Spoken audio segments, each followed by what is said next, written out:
최근 이재명 후보의 정책 내지 공약의 어떤 시그니처는 전국민 추가 재난지원금 1인당 100만 원까지로 상징이 됩니다.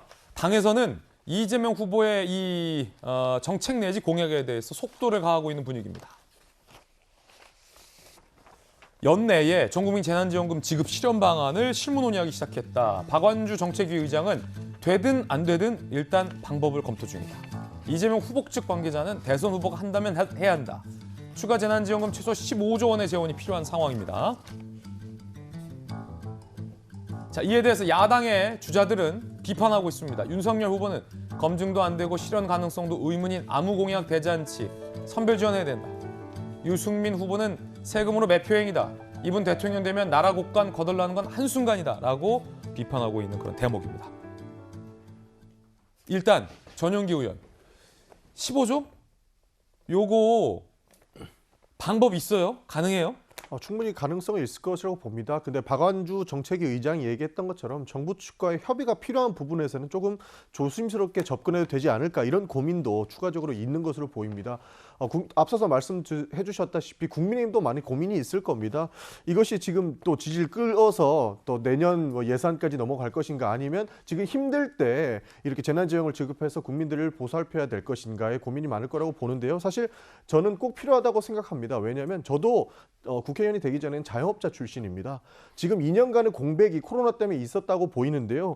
이 공백 안에서 분명히 소모품들이나 의자나 테이블이라든지 다양한 것들이 다시 바꿔야 될 시기가 도래했을 거고 충분히 돈 들어갈 구멍이 많다는 것입니다. 제일 중요한 점은 지금 2년간의 공백 이후에 국민들의 빚이 70% 이상 증가했기 때문에 더 이상 돈 들어갈 구멍이 없다라는 겁니다. 그러니까 자영업자들이나 많은 어려운 사람들의 입장에서는 조금이라도 재난지원금을 통해서라도 나의 숨이 좀 트여야 이 생활을 이루어갈 수 있을 것이다라는 생각이 많이 고착화되어 있기 때문에 충분히 필요한 것 같고요. 사실 이런 코로나 위기 속에서는 개인이 빚을 질 게 아니고 국가가 차라리 빚을 지더라도 개인이 행복하게 살 수 있는 권리는 줘야 되는 거 아닌가 그런 생각이 저는 앞서 있기 때문에 지금 재난지원금 논의는 빨리 이루어졌으면 좋겠다. 그리고 앞서 말씀드렸던 것처럼 차라리 선거에 영향이 없으려면 지금 당장 추경을 통해서라도 어려운 국민들을 먼저 생각해 하는 것이 정치권의 도리가 아닐까 저는 그렇게 생각합니다. 예, 재원 마련 가능하다. 그 정말 필요하다라는 입장, 이재명 후보 입장이고요. 이재명 기자, 야당에서는 이거 매표 행위로 보고 있다라는 비판도 나오고 있습니다. 왜죠?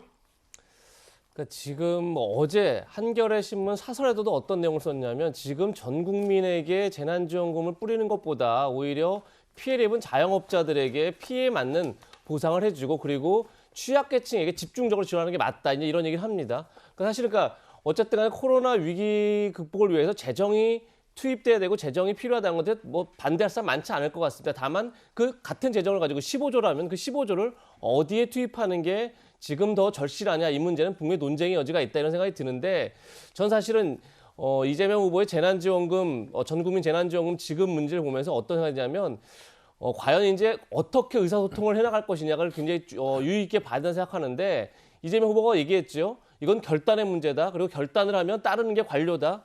저는 정치가 결단이라는데 동의합니다. 결단하는 거죠. 문제는 결단하기까지의 충분한 민주적 수기 과정이 있느냐 없느냐의 문제겠죠. 만약 그런 과정이 없다 그러면 그건 결단이 아니라 독단인 거죠. 그런데 지금까지 이재명 후보는 계속 이 재난지원금 문제 이런 거 있을 때마다 대한민국이 기재부의 나라냐 이제 이렇게 굉장히 기재부를 압박해 왔었죠.